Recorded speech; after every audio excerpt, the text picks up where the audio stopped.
Hello అందరికీ నమస్తే. It's మేము మౌని మోన్సి. వ్లాగ్ ఏంటంటే నెల్లూరు చేపల పులుసు అంటే పెద్దారెడ్డి చేపల పులుసు అంటారు కదా, అది ఒక్క పక్కకు కూడా అవసరం రాదు.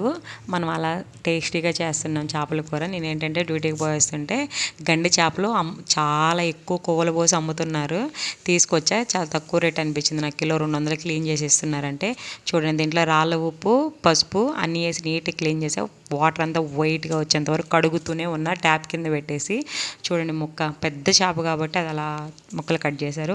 ఆనియన్స్, టమోటా 4 టమోటా తీసుకుని, ఆనియన్స్, కరివేపాకు, అల్లం పేస్ట్ అనేది మన ఇష్టం, వేసుకోవచ్చు వేసుకోకపోవచ్చు. మా ఇంట్లో అయితే మా అమ్మ వేయదు. మేము ఇక్కడ మనం డ్యూటీకి వస్తున్నాం కాబట్టి అల్లం పేస్ట్ ఎక్కడికి వచ్చినాక కొంచెం స్టైల్ నేర్చుకున్నాం. ఆనియన్స్, టమోటాలు కట్ చేసి పెట్టిన టమోటాలు. చింతపండు మాత్రము కొంచెం ఎక్కువగా వేసుకోండి, పులుసు ఎక్కువగా ఉండాలి. మనం తక్కువ వాటర్లో పులుసు టేస్ట్ చూస్తే పుల్లగా ఉంటుంది. చేపలు వేసాక అప్పుడంత పులుపు ఉండదు. ఇవేంటంటే మేము 30 రూపాయలు ఇచ్చుకున్నామండి మామిడికాయ. అది మా పల్లెటూరులో అయితే అట్లా పోయి ఏదో ఒక చెట్టు కోసుకొచ్చి చేసుకోవచ్చు ఫ్రీగా. నేను దీనికి స్కిన్ తీను, ఎందుకంటే స్కిన్ తీసామంటే మనకి నుజ్జు అయిపోతుంది. స్కిన్ తీయకుండానే వేయాలి చేపల్లో. అది ఎందులోకి బాండిలు పెట్టేసి నేను కొంచెం మెంతులు, ధనియాలు, ఆవాలు వేసి వేయించాను. మీరు కొంచెం ఎక్కువగా ఏగనివ్వకండి, ఎందుకంటే మొత్తం అది చేదు వచ్చేస్తుంది. మెంతులు కొంచెం చూసుకొని సిమ్లో పెట్టుకొని వేయించుకోండి. మా అమ్మగారు అయితే ఒట్టి మెంతులే వేస్తుంది. నేను 3 ఐటమ్స్ వేసేసాను. ఆయిల్ కూడా కొంచెం ఎక్కువ క్వాంటిటీలోనే తీసుకోండి, తక్కువ వేయకండి. ఎందుకంటే మన చేపల మీద ఆయిల్ అనేది ఇట్లా ఒక లేయర్లా కనిపించాలి. హీట్ ఎక్కిందో లేదో చూసుకున్నాక ఆనియన్స్, కట్ చేసిన ఆనియన్స్ ఉంటాయి కదా, అవి వేయించండి. బాగా వేయించండి. బాగా అంటే రెడ్డిష్గా వచ్చేంత వరకు అవసరం లేదు. అది మనం చికెన్ బిర్యానీలోకి, చికెన్ కర్రీలోకి వేసుకోవాలి.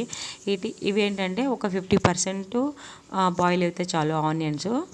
చూడండి, బాగా సన్నగా కట్ చేసుకోండి, మరి పెద్దగా కట్ చేసుకోకుండా. బాగా చూడండి. మీరు ఎక్కువగా గ్యాస్ పెద్ద మంట పెట్టుకోకండి. కరివేపాకు వేసి బాగా వేయించాను. అది బాగా వేయించాక కట్ చేసుకున్న టమోటాలు, అవేంటంటే మేము టమోటాలు వచ్చేసి, నాకు టమోటాలు కర్రీస్లో టమోటాలు అంటే చిన్న దబ్బలుగా ఉంటే చాలా ఇష్టము. ఇక అందరూ చెప్తారు, అబ్బా నెల్లూరు చేపల పులుసు ఏంటి ఎంత టేస్ట్ అని. ఏం లేదు, అట్లా చింతపండు పులుసు వేస్తారు, మెంతుల పొడి, మామిడికాయ వేస్తారు కంపల్సరిగా. ఇంకొక ఐటెం అనేది వేయరు. కానీ మీకు అందరూ చూపించేది అలా ఉంటుంది. కానీ నేను నెల్లూరు అమ్మాయినే కదా, నేను ఎంతమంది దగ్గర కర్రీస్ చూసినా అలాగే చేస్తారు. ఎవరైనా కొత్త వాళ్ళు ఇక్కడికి నెల్లూరుకి వచ్చిన వాళ్ళు ఏంటంటే మసాలా పెట్టి చేసుకుంటారు. సో ఇక్కడ అలా చేయరు, 99% చేయరు. ఇలా బాగా గుజ్జా అవనివ్వండి. కొంచెం సాల్ట్ వేయండి. సాల్ట్ కానీ ఉప్పు వేస్తే టేస్ట్ అంటారు కాబట్టి ఉప్పే వేయండి. నాకు అక్కడ సాల్ట్ ఉంది కాబట్టి నేను సాల్ట్ వేసాను. పసుపు కూడా వేయండి. పసుపు వేయండి. అల్లం పేస్ట్ కూడా వేయండి. అల్లం పేస్ట్ మీకు చెప్పాను కదా, మీ ఇష్టం. అల్లం పేస్ట్ వేయొచ్చు, వేయకపోవచ్చు. పచ్చిమిర్చి వేసుకోకండి. పచ్చిమిర్చి వేసారంటే కర్రీ 2 days 3 days ఉండదు. ఎప్పుడైనా చేపల కూర అనేది ఈరోజు వండి పెట్టుకొని నెక్స్ట్ డే తింటే చాలా టేస్టీగా ఉంటుంది అంటారు. కానీ నేను క్వేట్ ఆపోజిట్. నాకు అప్పటికప్పుడు తింటేనే నాకు నచ్చుతుంది. బాగా వేడి మీద, నేను చల్లారితే అస్సలు తినలేను. బాగా స్మాష్ అవ్వనియండి. కారం కూడా వేసి బాగా యాగనివ్వండి. మీకు చెప్పాను అక్క, మీరేంటి టమోటాలుగా ఉన్నాయి అనుకుంటారు, కానీ నేను చెప్పాను కదా ఇందాక, నాకు అలా ఉండడమే ఇష్టం అని చెప్పేసి. బాగా కారం స్మెల్ పోయేంత వరకు సిమ్లో పెట్టి కలిపెడుతూ ఉండండి గంటితో.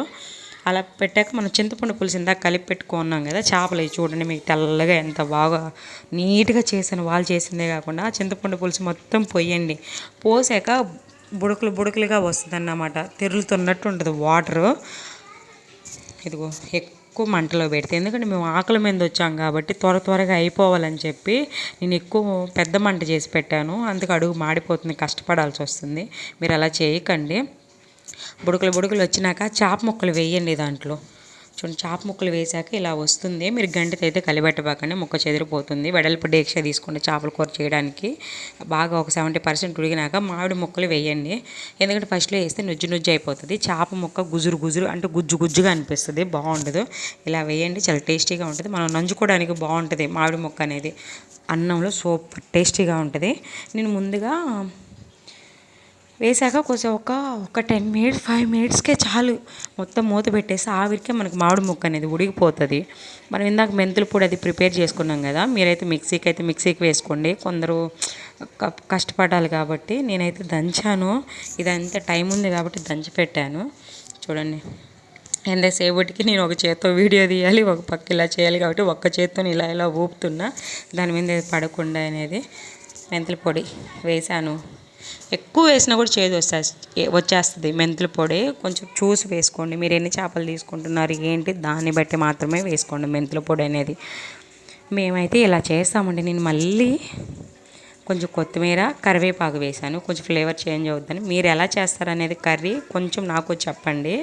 ఒక పక్క ఏంటంటే ఇలా కలిపెడుతూనే ఉన్నా, క్లాత్ తోటి తిప్పుతున్నా, ఆకలి అవుతుంది కదా త్వరగా. ఒక పక్క రైస్ వండుతున్నా, ఒక పక్క కర్రీ వండుతున్నా. ఎందుకంటే మనం ఈ టైంలో చేయలేము అన్నం టైము. సో ఇది ఇట్లా వచ్చింది. మీకు ఇలా కనిపిస్తుంది కానీ ఎక్కువ వాటర్ పోసుకొని తెరలబెట్టుకోకండి ఎట్టి పరిస్థితుల్లో. కొంచెం వాటరే పోసుకోండి.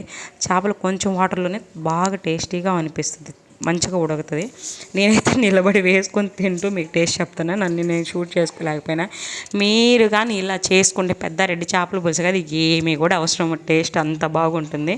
మీరు ఒక్కసారి ట్రై చేయండి, నాకు కామెంట్ చేయండి. చాలా టేస్టీ యమ్మీ చేపల పులుసు, సూపర్ అంటే సూపర్గా ఉంటుంది. Please subscribe my channel. Thank you so much. Nellore చేపల పులుసుకి thank you so much for ever.